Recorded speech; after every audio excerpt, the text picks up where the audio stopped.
வணக்கம். எல்லோரும் எப்படி இருக்கீங்க? ஒரு ஊரில் ஒரு எடக்க முடக்கான ஆள் இருந்தான். எல்லா ஊர்லேயும் இருப்பாங்க, நம்மக்கிட்டேயும் நிறைய பேர் இது மாதிரி இருப்பாங்க. அவன் யார் எது பேசினாலும் அதை எடக்க முடக்கா ஒரு வார்த்தைகள் அல்லது பதில் சொல்லி அவங்கள கேள்வி கேட்டு திணறடிச்சிருவான். அந்த ஊருக்கு திடீர்னு ஒரு சாது வந்தார், வாழ்வியலை பற்றி பிரசங்கம் பண்ணுறவர்.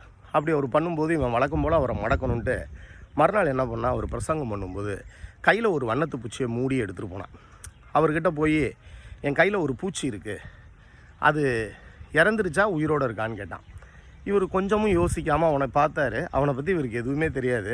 தன்னுடைய அனுபவம் ஞானத்தால் மிக சிறப்பாக சொன்னார், அது இருப்பதும் இறப்பதும் உன் கையில் இருக்கிறதுன்னாரு. இவனுக்கு ஒரே ஆச்சரியமாக போயிடுச்சு. இவன் என்ன நினச்சான், அவர் உயிரோடு இருக்குன்னு சொன்னால் அதை நசுக்கி சாகடித்து காட்டுவான், செத்துருச்சின்னு சொன்னால் உயிரோடு பறக்க விடுவான்னு நினச்சான். இவனுக்கு ஒரே வெக்கமாக போயிடுச்சு. அதுக்கப்புறம் ஒன்றுமே பேசாமல் நின்றுட்டு இருந்தான். அப்போ தான் அந்த சாது சொன்னார், நாம் என்ன நினைத்தாலும் அதற்கை விட தெளிவான எண்ணங்கள் உடையவர்கள் இருப்பார்கள், அதை முதலில் நீ தெரிந்து கொள் அப்படின்னாரு. அதுதான் உண்மை. அந்த மாதிரி நாமும் இருக்கணும். நம்மக்கிட்ட எடக்கு முடக்கா இருக்கிறவங்கள்ட்டையும் அப்படி தான் இருக்கணும். நன்றி, வணக்கம்.